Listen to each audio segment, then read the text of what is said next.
Gente, a osteoporose é uma condição caracterizada pela diminuição progressiva da densidade óssea, ou seja, os ossos ficam finos, frágeis, aumentando o risco de fraturas. É uma doença que, na maioria dos casos, está relacionada ao envelhecimento.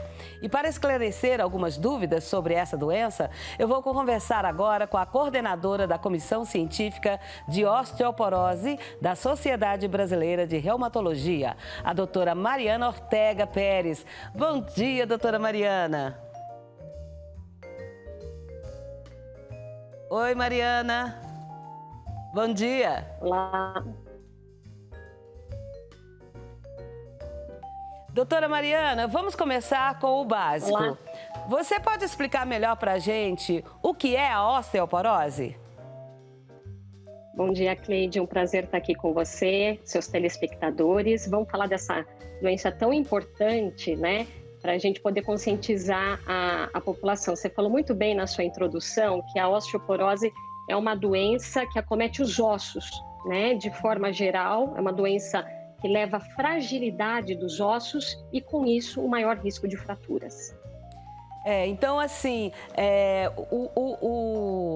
a osteoporose, ela é uma característica da menopausa ou ela vem evoluindo? Sem dúvida nenhuma. A principal causa da osteoporose é a pós-menopausa. Então, a gente percebe que a mulher, quando ela entra na menopausa, o estrógeno vai caindo e isso leva a um enfraquecimento, uma fragilidade dos ossos. Então, a menopausa é um momento decisivo para a mulher e é o principal fator de risco para a osteoporose. Além disso, nós temos também outros fatores de risco que nós devemos também estar atentos. Por exemplo, o passar dos anos, a senilidade é um fator de risco para a osteoporose e também pacientes que fumam, o tabagismo, o uso de medicamentos como, por exemplo, os glicocorticoides são um fator de risco, né?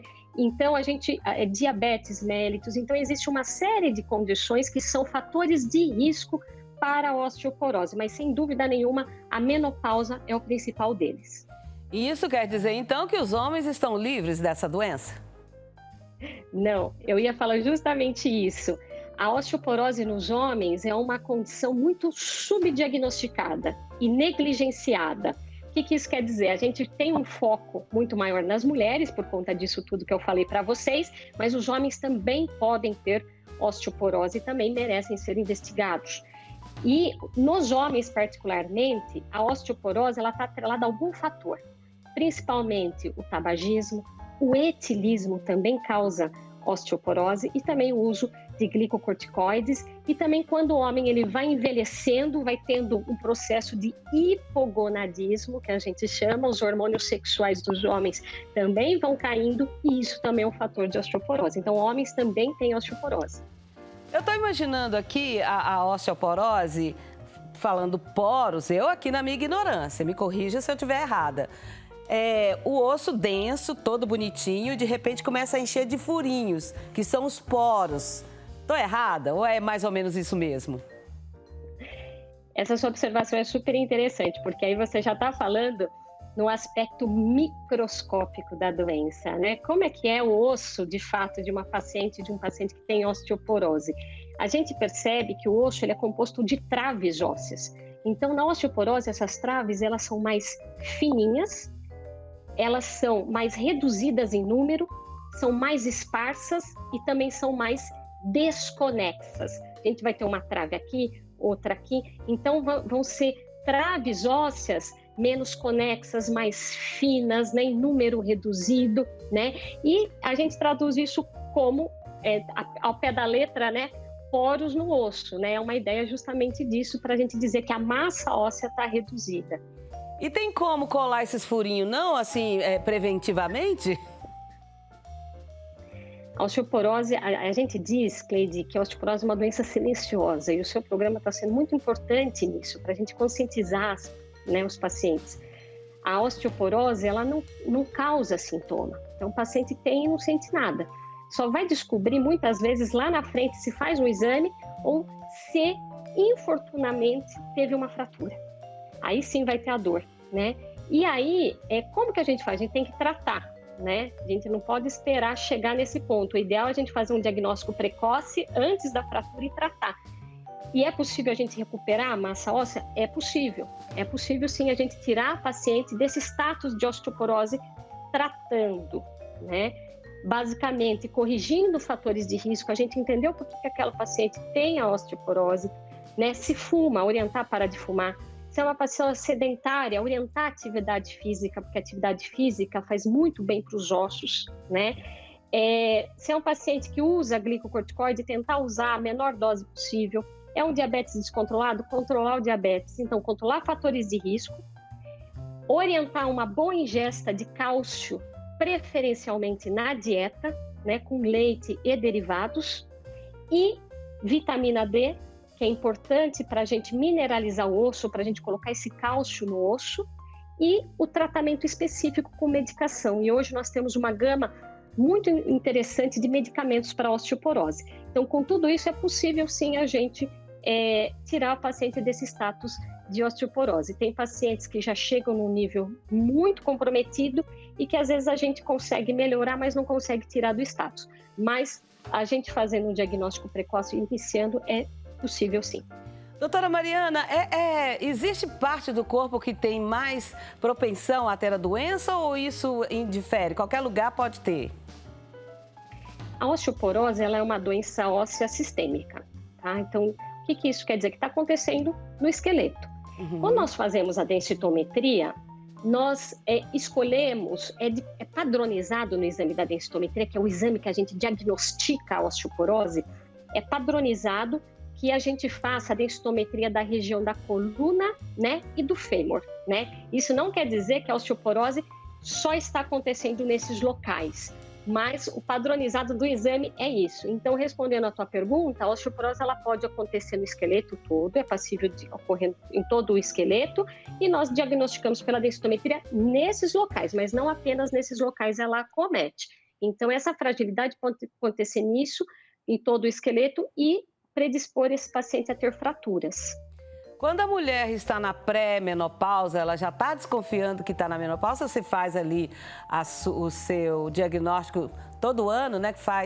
Vai ao médico, ginecologista todo ano. O médico recomenda fazer esse exame específico para ver se tem osteoporose. Com que idade?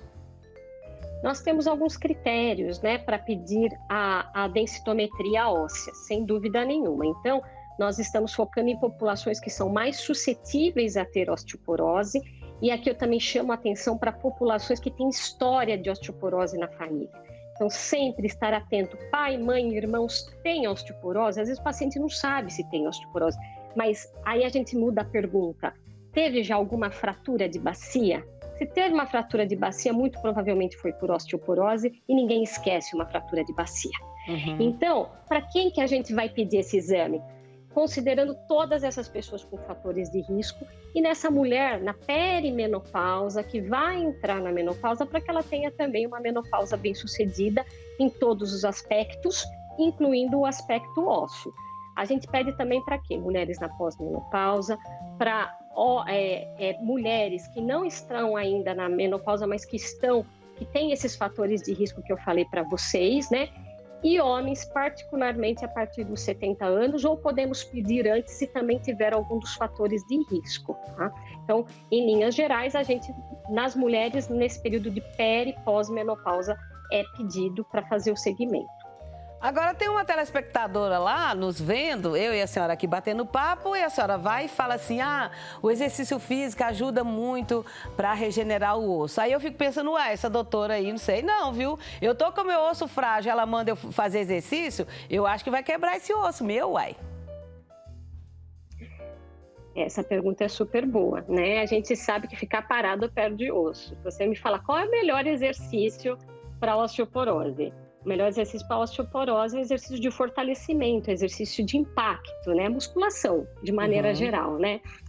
Mas é claro que nós temos que adequar isso aos pacientes, né? Entender o nível de fragilidade de cada paciente. E quando eu falo fragilidade, eu não falo só de fragilidade óssea, né? Nós também estamos falando de uma população que está muito idosa, né, e que tem uma fragilidade, né, em geral, uma sarcopenia, né, um idoso frágil, ou não, uma paciente que tem osteoporose, mas não é tão frágil, né? Então a gente tem que ver os perfis de pacientes e adequar o exercício para cada paciente. Via de regra, a gente vai adequar isso com exercícios de fortalecimento, se for possível, exercícios de equilíbrio para aqueles pacientes que precisam, porque esses pacientes não podem cair, porque se cair pode fraturar, né? Então entra no exercício isso também, Cleide. E é claro, evitar exercícios que possam levar à fratura, especialmente de coluna, como exercícios que fazem a flexão da coluna, a rotação da coluna e a compressão axial da coluna. Então, eu costumo dizer, Cleide, que exercício é como um medicamento, tem que ter uma prescrição do médico, tem que ter quantas vezes na semana vai fazer, como é que vai fazer, que tipo de exercício e o que não pode fazer, tá? Mas tem que fazer exercício. Doutor, não consigo fazer, não gosto de academia, nem que seja uma caminhada, isso já ajuda. E para esse exercício, essa caminhada, tem que ter um calçado adequado para ter esse caminhar que seja adequado e que faça com que a pessoa possa fortalecer esses ossos. Sem dúvida. A gente orienta sempre isso, um calçado que seja seguro, né? Isso até pessoa em casa, o paciente em casa, né? Cuidado com alguns tipos de chinelos, né? Que deixam muito exposto, que pode tropeçar, né? Pode escorregar. De maneira geral, um calçado fechado, com solado rígido, que não seja molenga, que dê uma boa estabilidade para os pés, né? Essa é uma orientação geral. A senhora falou um pouquinho atrás aí sobre a alimentação, falou do leite, falou da vitamina C, vitamina D. É verdade que o sol da manhã, ele ajuda a conduzir essa vitamina D para os ossos? O sol, ele ativa a vitamina D, né? Tá. Então, ele é muito importante para isso. Por que eu falei, o cálcio na dieta? Porque a gente tem uma oferta muito boa de cálcio na dieta e a recomendação é cálcio na dieta, claro, se o paciente não tiver intolerâncias, né? Mas a vitamina D a gente não tem tanto nos alimentos. Então, a vitamina D normalmente a gente suplementa com comprimidos e cápsulas. Mas o sol, ele nos ajuda de que forma? Ativando essa vitamina D. É claro que nós temos que tomar cuidado, né, com os horários de pico do sol, tanto de manhã quanto à tarde, pelo risco de câncer de pele. Mas o importante é tomar esse sol, tipo antes das 10 da manhã, né, doutora? Por aí.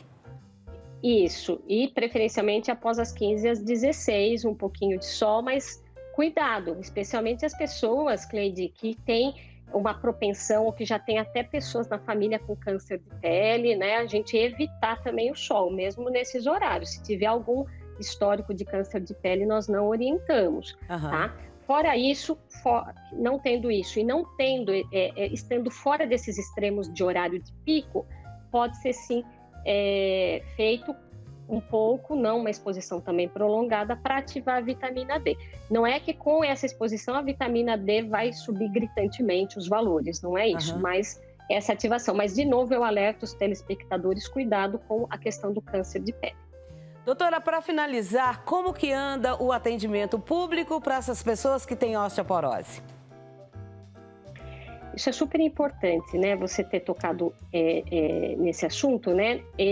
Porque a osteoporose, ela é uma doença que ela é do domínio de várias especialidades. Vocês vão ver que várias especialidades cuidam da osteoporose, né? Eu sou reumatologista, né? Sou coordenadora da comissão de osteoporose da Sociedade Brasileira de Reumatologia, né? Com muito orgulho nós estamos aqui orientando vocês sobre isso.